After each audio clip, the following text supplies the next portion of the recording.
Bonjour et bienvenue dans cette nouvelle vidéo, ravie de vous retrouver aujourd'hui pour vous parler du vin d'honneur, un moment qui est ultra important dans un mariage et pourtant et malheureusement, je vois qu'on passe trop peu de temps à l'organiser au mieux, donc c'est pour ça que je vous partage mes meilleurs conseils.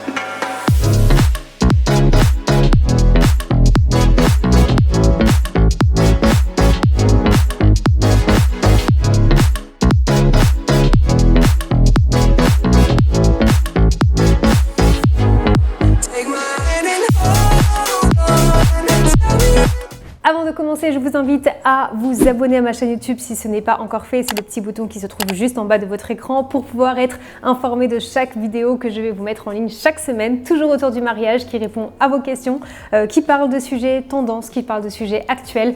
Le but est de faciliter vos préparatifs et vous savez d'ailleurs que je suis également à l'origine du coaching Comment organiser mon mariage de A à Z sans wedding planner. Des rendez-vous découvertes offerts sans engagement sont disponibles toute l'année pour pouvoir passer un moment avec moi, qu'on puisse faire connaissance, que vous puissiez me parler de votre projet mariage et que je vous présente les dessous du coaching. Alors dans cette vidéo, on va parler du vin d'honneur. Regardez-la bien jusqu'à la fin puisque je vais vous parler de l'oubli que font 99% de mes mariés alors que je trouve que c'est quand même super important de l'ajouter. Donc je vous parle de tout ça à la fin une fois que je vous aurai partagé plein d'autres conseils hyper intéressants. On va commencer fort, je vais vous parler de la première erreur que je vois beaucoup. Vous savez que je suis spécialiste dans les déroulés mariage ultra détaillé puisque je suis convaincue que c'est grâce à ce document que vous allez passer une journée sereine, que vous allez permettre à vos prestataires de pouvoir vous offrir des prestations qui vont être à la hauteur de vos espérances, qui vont soulager les proches, qui vont vous aider, bref, qui vont vraiment soulager tout le monde. Donc, dans ce déroulé, j'ai un gros problème quand je le travaille avec mes mariés du coaching où il y a toujours, comme pas des petits devoirs, mais quand même un petit peu avant les rendez-vous qu'on va avoir. Par exemple, quand on va revoir un déroulé, je vais leur demander de le travailler en amont. Pour ça, vous avez tout le module 2 du coaching, notamment l'étape du lieu de réception et du déroulé, parce que pour moi, un déroulé se travaille à partir du moment qu'on a le lieu. C'est hyper compliqué de faire des faire-part, c'est hyper compliqué de valider une prestation photo et vidéo quand on n'a aucune idée des grandes lignes du déroulé. Donc c'est vraiment un document que moi, je commence à travailler dès le tout début, qui va s'affiner au fur et à mesure pour que, à quelques semaines du mariage, on se retrouve avec une dizaine de pages de déroulé ultra détaillé, mais au moins, on commence à travailler toujours vraiment au tout début. Donc, quand je demande à mes mariés de commencer à travailler ce brouillon déroulé où je les aide grâce à un questionnaire, grâce à une vidéo, grâce à tout le matériel que vous avez dans le coaching Comment organiser mon mariage de A à Z sans wedding planner, ils sont quand même guidés pour cette partie du vin d'honneur. Pourtant, quand je regarde leur déroulé avant le rendez-vous, je vois qu'il y a plein de grandes lignes où vraiment on va aller dans les détails dans certains points. Par contre, je vois début du vin d'honneur, fin du vin d'honneur. Et là, je me dis, mais en fait, qu'est-ce qui se passe normalement pendant le vin d'honneur? Il doit se passer plein de choses. Et ça, en fait, même si ça paraît évident pour vous que, bon, bah oui, vous avez des ateliers avec votre traiteur, vous allez peut-être faire des photos de groupe, comme on en parlait dans ma vidéo précédente. D'ailleurs, si vous ne l'avez pas vue, je vous conseille vraiment de la voir parce que vous me posez plein de questions toujours sur ce moment des photos de groupe. Donc, j'ai répondu quand même à pas mal. Donc, je vous la remettrai après cette vidéo, mais n'hésitez pas à la revoir. Donc, même si on sait qu'il se passe plein de choses, en tant que prestataire, moi, je vais vous parler là en tant que vidéaste. Vous savez que je travaille aux côtés de mon mari avec Amour Films. Je vous rappelle qu'on est en France à partir du 1er avril. N'hésitez pas à nous écrire. On se déplace dans toute la France et même au-delà. Déjà pour cette année, on sera en France, en Grèce, en Allemagne. On vous suit de partout. N'hésitez pas à nous écrire. On est toujours hyper heureux de pouvoir être présent avec vous sur le plus beau jour de votre vie, tout simplement. Donc voilà, je ferme la parenthèse. Pour nous, c'est hyper important d'avoir un maximum de détails. Comment est-ce que vous voulez qu'on anticipe et qu'on soit sûr d'être là à ce moment-là, si on n'a aucune idée de à quelle heure va se passer le lancer du bouquet, à quelle heure il va y avoir les photos de groupe. Parce que nous, oui, on vous suit toute la journée, mais on va quand même aller ailleurs aussi pendant le vin d'honneur. Moi, je rajoute toujours sur mes déroulés à quel moment les photographes, vidéastes vont pouvoir aller photographier, prendre une vidéo de l'intérieur de la salle. À quel moment vous allez allumer les bougies, par exemple.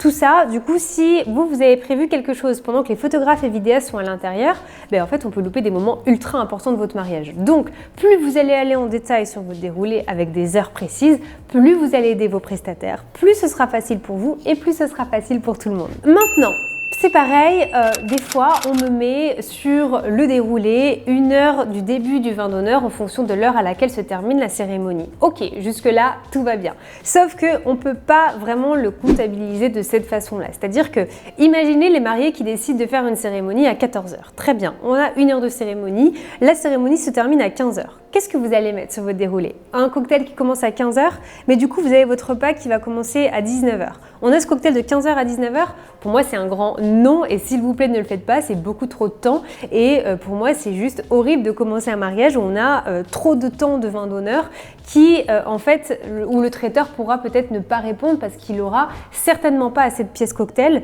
pour pouvoir donner à manger, à boire, etc. à vos invités pendant plus de 4 heures.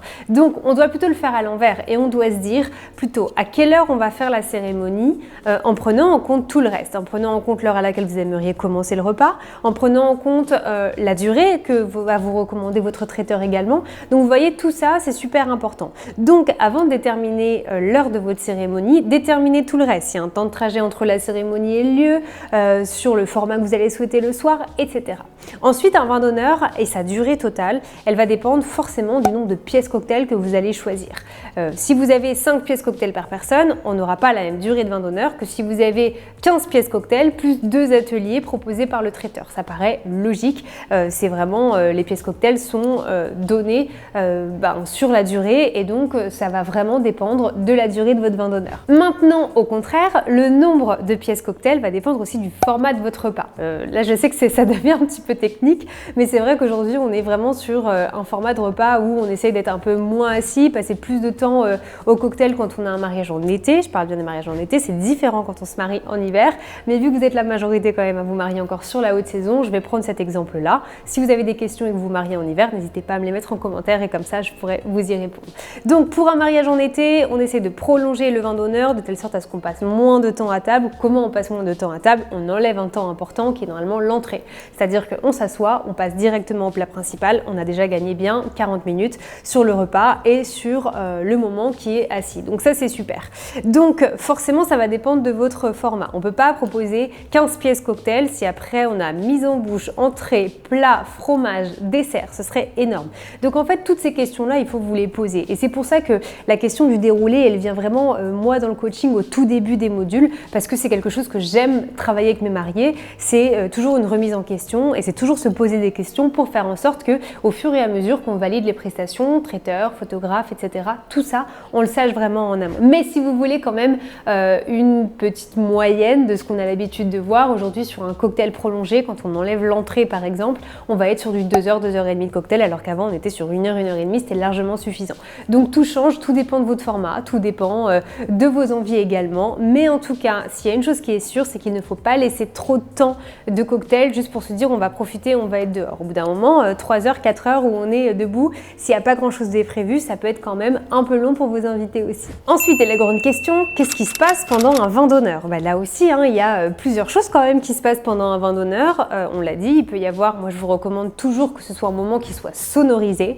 DJ, groupe de musique, playlist, ce que vous voulez, mais il faut que ce soit un moment sonorisé. La différence, elle est juste immense entre un vin d'honneur qui ne sera pas sonorisé et un vin d'honneur où vous aurez un fond musical.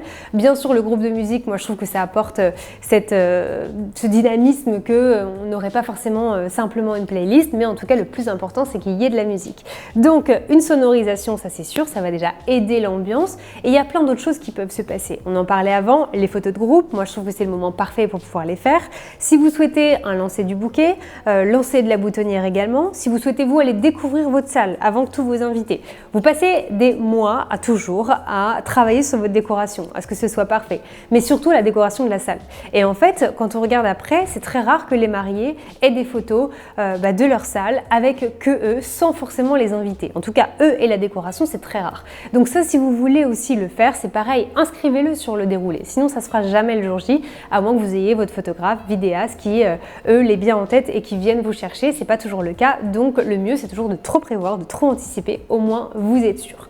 Ensuite, qu'est-ce qu'on peut également avoir? Des discours. Un discours de remerciement par exemple, que je vous conseille de faire à la fin du vin d'honneur si jamais vous avez plus d'invités au vin d'honneur qu'au repas. C'est un chouette moment pour pouvoir remercier tout le monde et faire cette transition un peu stratégique pour que les autres comprennent que bon bah là il est l'heure de partir parce que nous on va passer au repas. Vous pouvez ensuite ajouter plein d'autres choses, des activités si vous avez envie, c'est-à-dire des ateliers, des jeux en bois, il y en a qui font des escape games, voilà, sur tout ce qui est des animations ça peut être possible. Ce qui va aussi être possible c'est de faire des discours. Si vous avez trop de discours, par exemple vous n'avez pas de cérémonie laïque, donc pas trop possible de faire de discours ni à l'église ni à la mairie, vous pouvez pas caler 10 discours pendant votre dîner, ce serait beaucoup trop, donc moi quand c'est comme ça je vous conseille de l'étaler et pourquoi pas penser au vin d'honneur qui est un moment quand même parfait aussi pour pouvoir faire des discours. Donc voilà globalement tout ce qui peut se passer pendant un vin d'honneur. On a énuméré pas mal de choses, j'espère le revoir dans vos déroulés quand on aura un rendez-vous ensemble. Parce que je vous rappelle que plus que le coaching, vous avez également des rendez-vous aides, c'est-à-dire que si vous ne souhaitez pas rejoindre le coaching, que votre budget ne le permet pas,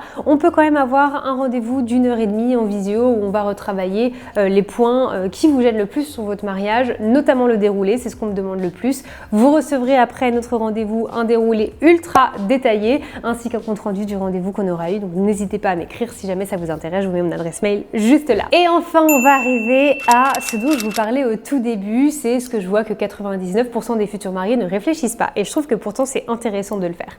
Comment vous allez ouvrir votre vin d'honneur? À partir du moment où vous allez de la cérémonie à votre vin d'honneur, des fois le traiteur n'est pas directement en place ou alors il va vous attendre avant de servir les premières coupes de champagne, vous allez être les premiers à avoir les coupes de champagne pour peut-être pouvoir trinquer.